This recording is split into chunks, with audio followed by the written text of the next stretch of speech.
All right, welcome to the euCreativ podcast. We're on podcast number 4. We're still in the series all about keeping motivated as an artist, and this podcast is called Understanding Growth, in which we deal with the talent myth, growth versus fixed mindsets, discouragement, and the lack of obvious growth, which is probably the central proponent for this conversation. And how to keep motivated is all about not getting unmotivated because of lack of what you think your growth should be. I'm Chris Bevan. This is Josh Johnson, and we're here to help you out. We're here to help you out as artists, and we're artists ourselves. So hopefully we can communicate this wisdom in a timely manner. Yeah, we're trying something a little new this episode. We're going to go a little more short form so that it's more easy to digest, and hopefully we can stay on track. Probably not, but we'll try. Yeah, I'm going to keep us on track. You know what I'm going to do? I'm going to say, here's where we need to go on to, and just stop rambling, Chris. That's what I'm going to say, because I ramble a lot, just like right now. Okay, what are we talking about? The symptoms of the problem. What are we talking about, Josh? The real symptoms of this particular problem, and I would like to point out, this is sort of a counter look at what we have been talking about. So rather than focusing on how to get motivated, I kind of want to reiterate, this is more about avoiding the discouragement. So that's what we're really talking about today. And understanding your mindset is really the first step. So it's the growth mindset versus the fixed mindset. Carol Dweck has a lot of information on this topic, and she's sort of our go-to person for this episode. Yeah, thank you for repeating that. It's all about resisting discouragement. Yeah, definitely. So the growth versus fixed mindset, Carol Dweck, who's a researcher, scientist, came up with this. And honestly, it's probably one of the biggest proponents for me moving forward and continually moving forward through all the challenges in my artwork. So what is it? The growth mindset is based on the belief that your basic qualities are things you can cultivate through your efforts. Although people may differ in every which way in their initial talents and aptitudes, interests, or temperaments, everyone can change and grow through application and experience. That's a direct quote from Carol Dweck. But to break that down, it's basically this. If you think that all your growth is based on talent, something you were born with, that's a fixed mindset. What we need to try and take or bring to our artistic practice, or any practice that we take upon, is a growth mindset, meaning that it's all based within work, within effort, with how much time and effort you put into it. So telling someone that, wow, you're just so talented, leads them to a growth mindset. But saying, wow, you really worked hard on that, how much further can you take it? That's a growth mindset what we want to go towards. Yeah. The fixed mindset when it comes to skill acquisition is really I'm going to say this, it's a toxic mindset that really installs some limiting beliefs. And if you want to get past those limiting beliefs, you have to believe that you can do it through hard work, effort, intelligent application of basic skills. And yeah, you'll get there. But there are still going to be some really discouraging moments in your growth, whether those are plateaus or backslides in your progression. And that's sort of where George Leonard comes in with his Mastery book. George Leonard's Mastery, another awesome book on approaching skills like a master, and the path of mastery being a path rather than a destination. Especially with creative pursuits, there is no ceiling. You can always get better, and there's no such thing as perfect, but it takes work. And I'm going to let Chris take over with this quote here as to what sort of the fixed mindset can lead to, especially with the influence of our current society. Yeah, so George Leonard, and I quote, "Seduced by the siren song of consumerist, quick-fix society, we sometimes choose a course of action that brings only the illusion of accomplishment, the shadow of satisfaction." Ouch. Right, I know. So quick fix consumerist society. And this is something, one of the aspects that I love in Mastery by George Leonard, the book, or one of the parts of the book that he talks about is that was it beer commercial? I think it was in this book. But anyway, it's actually pretty wonderful. 60-second commercial, the guy's working hard, working hard, working hard. Then at the very end, he's celebrating success at the bar with the beer kind of thing. So 30 seconds from working hard to success, I can do this, and this is what cultivates the idea of, oh, I can do this with no work, no hard effort, no years of toil, this kind of thing, and I can be great. Honestly, if it was that easy, no one would do it, honestly. And we wouldn't even accept it as an interesting or great accomplishment, this kind of thing. And that's what leads to what he calls the Dabbler, the Obsessive, and the Hacker, which, didn't we talk about that? No, it's actually this episode. So here's Mastery by George Leonard, one of the recommended books that we would recommend that you pick up and read, along with everything Stephen Pressfield has done. But it's all about goals versus process. And when we start our artwork and we're thinking about goals, thinking about being in a museum, getting money, having a whole body of work that exists in a gallery somewhere, this kind of thing, the secondary consequences.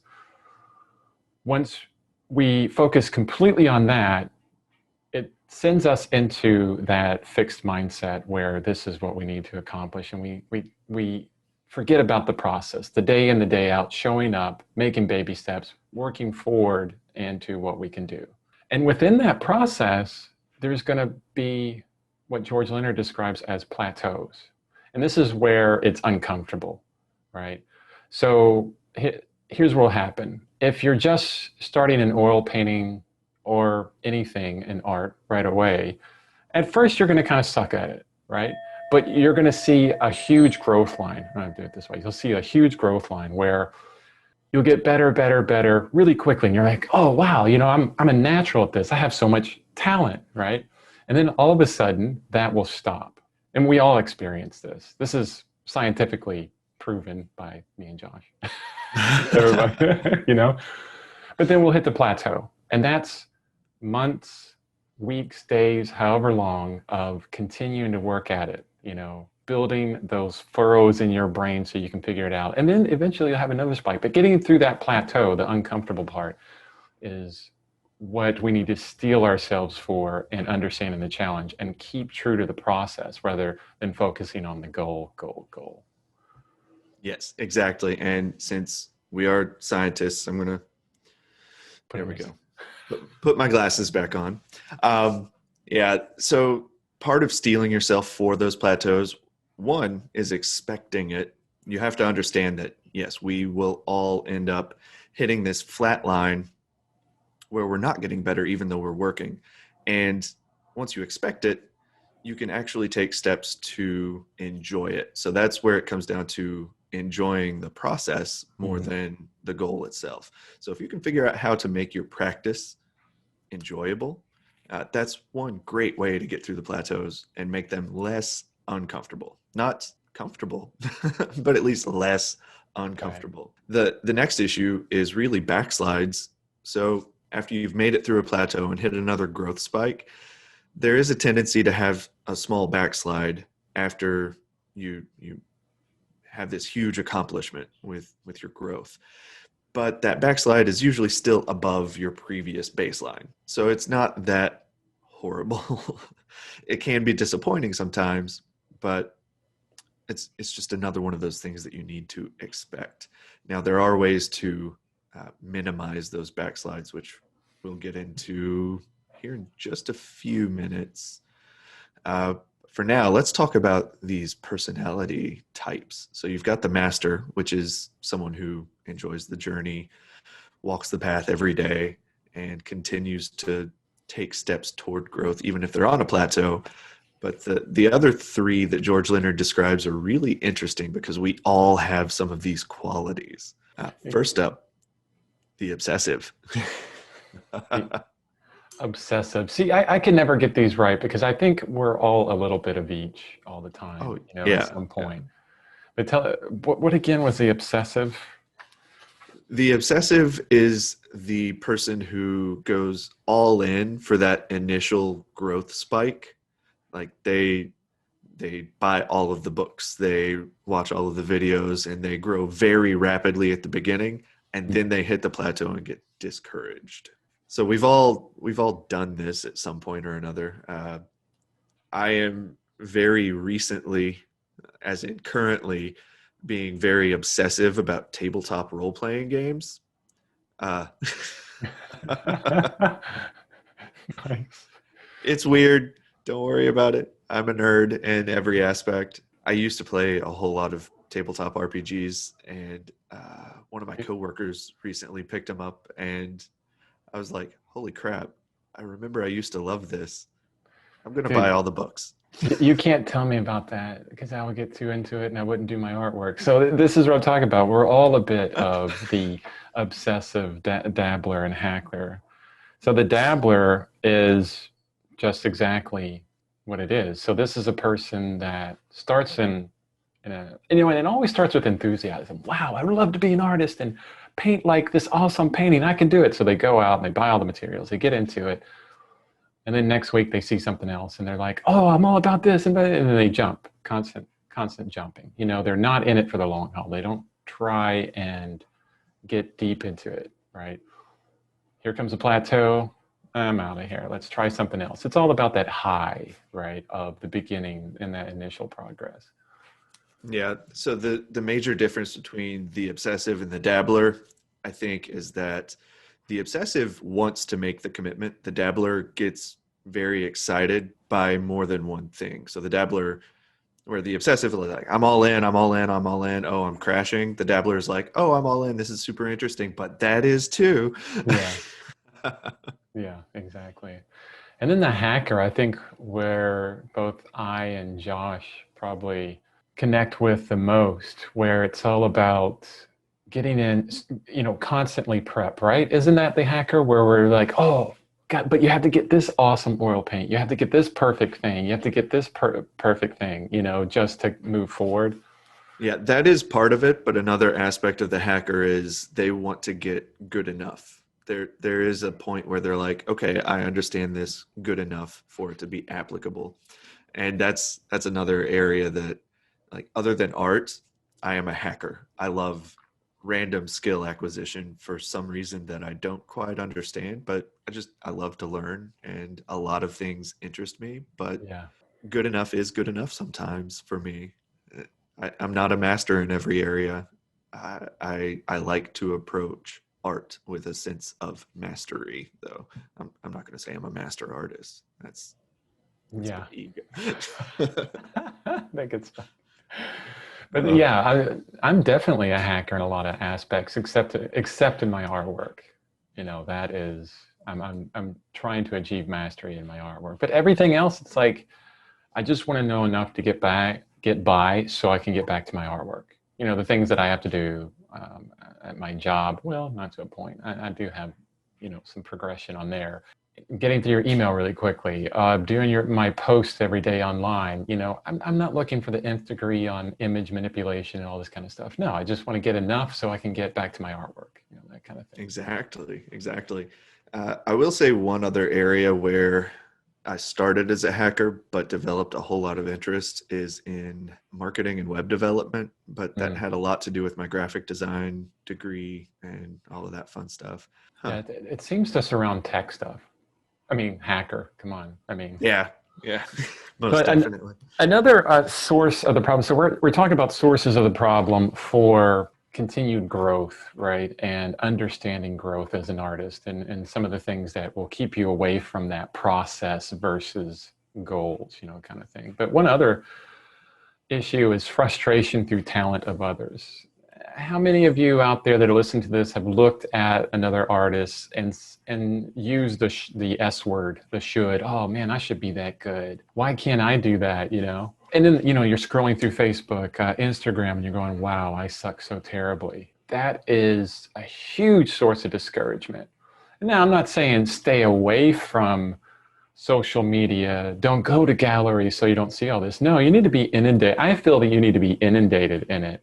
And it's all about your mindset. You look at someone that's wonderful, you celebrate them, you say, wow, they're amazing. I can do that. but have respect for it, meet the challenge, see them as challenges, right? You see every old master artist or whoever you look at as amazing artist or whatever in life, see them as a challenge of, wow, I can do that. And then have respect for the time and effort that they put into it. Don't just look at a piece of art and think, oh, well, they did that in some 30-minute session and didn't work on their skills for 20 years, right? They just did it. No, have some respect for it and understand that to get there, it's going to take some challenge, and use that as motivation.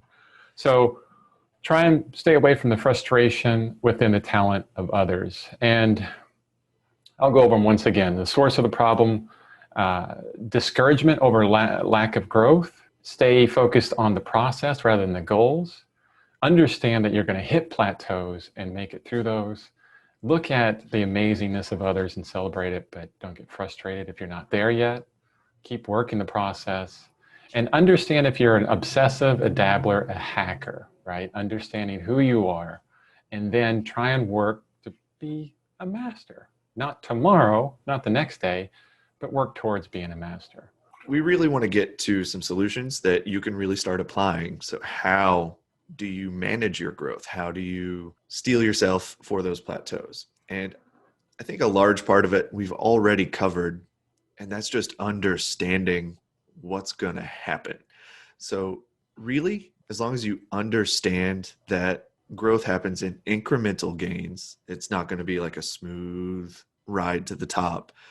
Understanding that you're going to hit plateaus and have growth spikes and a few backslides, just knowing that before it happens to you is a great way to prepare for them.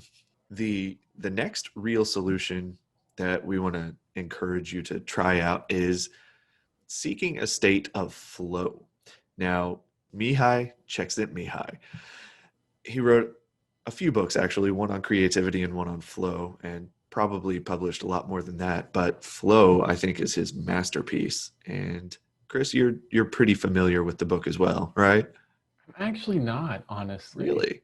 I'm on the edge of my seat wondering what flow is about. So, yeah. So flow is considered one of the states of optimal experience. Yeah, experience. Basically, it's that state where you get so absorbed in a task or a practice that you lose track of time. You're in a state of almost constant growth, and you feel very fulfilled while you're doing that task or practice. Like we've all had those states, and some people find those states through addictive behavior. Some people find those states through really productive behavior. So whether you've sat down to play a video game that challenged you and you look up at the clock and it's like, oh, wow, it's been 4 hours and it felt like 30 minutes. Or as I believe Chris has been experiencing a lot lately, getting back into painting, he'll sit down at the easel and just not want to stop, even though time is flying by. Yeah, I really need to get into that book because the flow state, I think everyone has experienced at some point. And it's really a state of love and focus, right? Exactly. It's an emotional state. And I would love to see if Mihai Csikszentmihalyi has some science backing that, which would be pretty interesting. Oh, it is. It's deep satisfaction with the work. I'm telling you. Yeah. And the process, and here's one thing I would say. It's not about, I'm accomplishing. It's like, no, I'm just sitting here focusing on this one little bit, and I'm putting paint to canvas, or I'm putting graphite to paper, charcoal to paper, and I'm just enjoying the moment. It's all about the now. You're deep into it. Got the right music on, no music, whatever, but the world kind of disappears and you're in the moment. Love it. Yeah. Yeah. When you're in a state of flow, you are very present with your work. But the trick to getting into flow is to pick a task that is just outside of your comfort zone. Not outside of your ability, but outside of your comfort zone. And make it an engaging task that requires your full attention.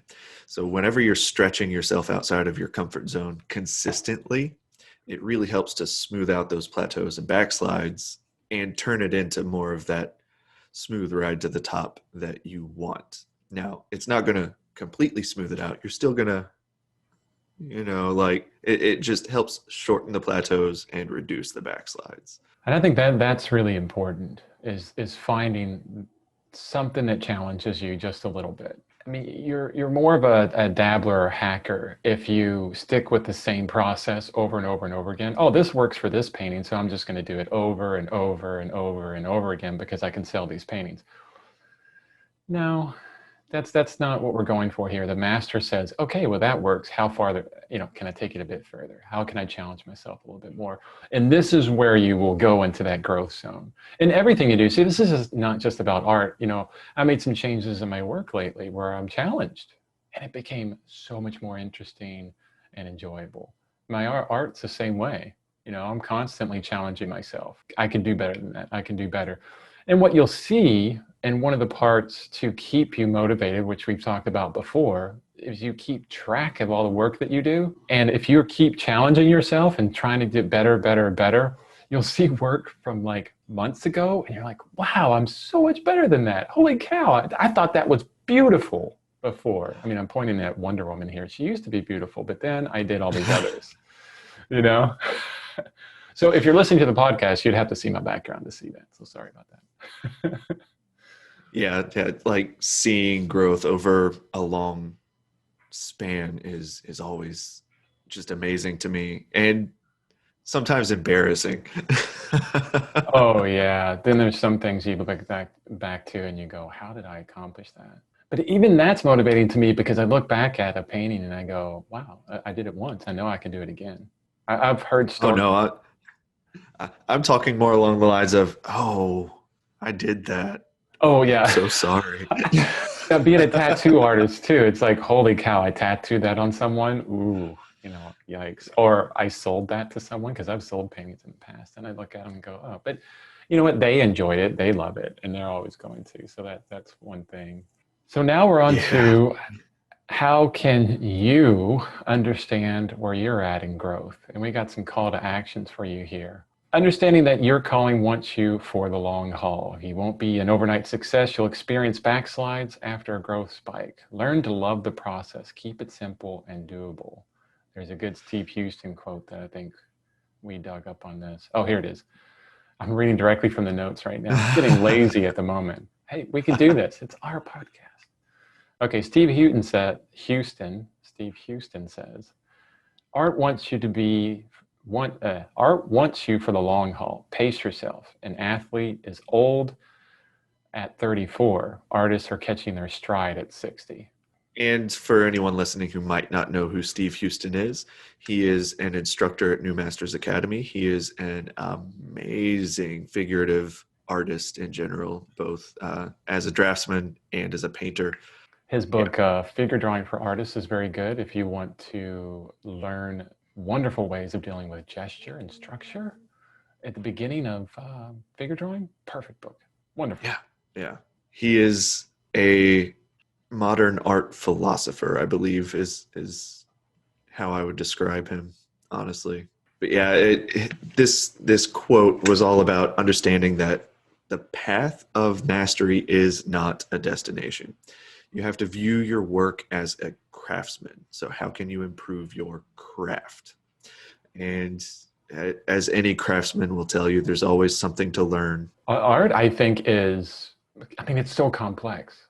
Yeah, there's so much you can do now. I mean, the world is your oyster because, I feel everything is art. So there's no ceiling. So the path to mastery is you'll never actually reach there. If you think you're a master, look at yourself again. Maybe you got some more to do, Maybe get a little, move that ego aside a little bit, this kind of thing. And you have to love that. You have to love that it's all about the process. Once you are constantly deep in flow and loving the process, I'll be on my deathbed drawing something. Yeah. Sure. Yeah. If I can't hold a pencil, I will grip it in my teeth. Yeah, totally. Yeah. I wonder what drawing with my foot or my teeth looks like. There's been artists out there that do that. Yeah. Well, I was drawing with my left hand whenever my right hand was broken. Yeah. That was crazy. That was so weird. Talk about bringing in a sense of gratitude. You're like, oh, this yeah. painting is so hard. Well, at least you can use your hands. I've seen figure paintings done with people with like the brush in their mouth. And I'm like, wow, that's better than a lot of figure paintings I've done. No excuses. So more of the call to actions here. And I already said this once before if you were listening, but probably one of the biggest things for me, it's huge for me. I mean, gosh, look at my website, chrisbevan.com, every single day for the past 8+ years. Keep a record of what you're doing. And you don't have to go back to it all the time, but I do sometimes. And it is so motivating.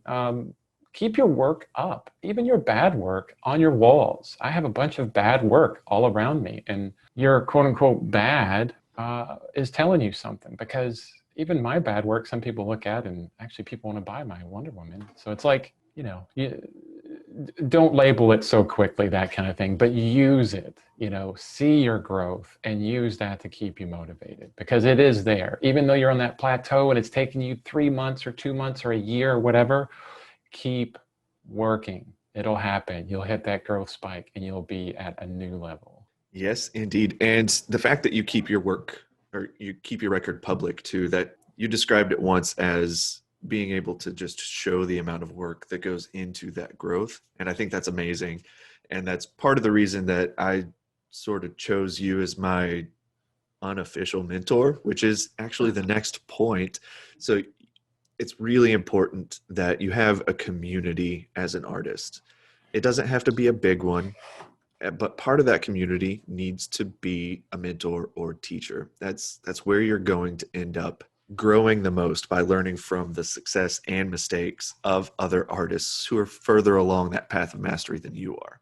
And Chris, thank you for being part of my community and being someone that I look up to as a mentor, whether you want to be or not.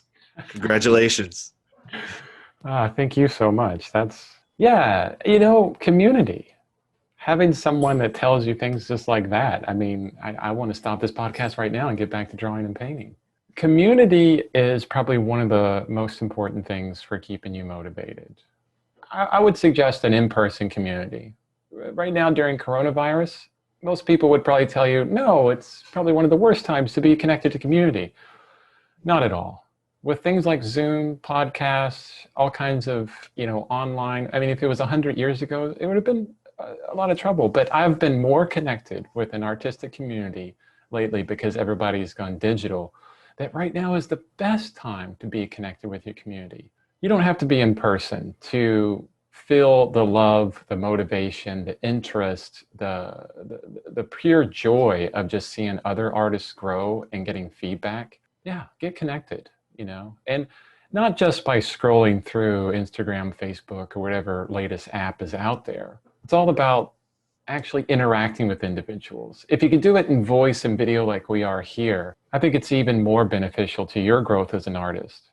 But any way that you can, join that group on Facebook that you have some active discussion in, this kind of thing, and help it keep you motivated. Make sure the groups are positive. They're all about challenging individuals, but not breaking people down, this kind of thing. I think that's really important. That's a bit of a side topic kind of thing, but it is kind of part of it. It's definitely part of it. So Chris and I are actually in an actual community of other artists, and I think the framework we have in there works incredibly well. But we will have to sort of describe artistic community in another episode, because we could rant for hours on that too. Yeah, definitely. All right, let's sum up. So podcast number 4, the 4th podcast in a series of talking about being motivated as an artist. We covered the myth of talent, growth mindset versus fixed mindset, trying to get over discouragement because of lack of obvious growth, focusing on the process rather than the goal, understanding if you're an obsessive, a dabbler, a hacker. Don't get frustrated at the talent of others. They're on their pathway. Know that you can get there just by sticking to the process. And how do you do all that? Understand your growth. Get into that flow zone.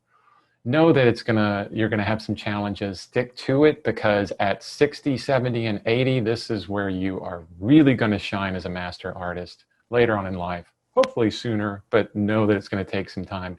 Keep record of what you do so that you can look back on it and either wince or learn or love or whatever, but understand that you have a process and a pathway and it takes some time.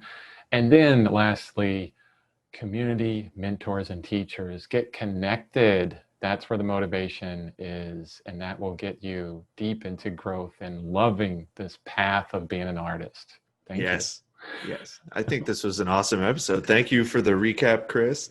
And thank you everyone for watching and or listening to the euCreativ show. And yeah.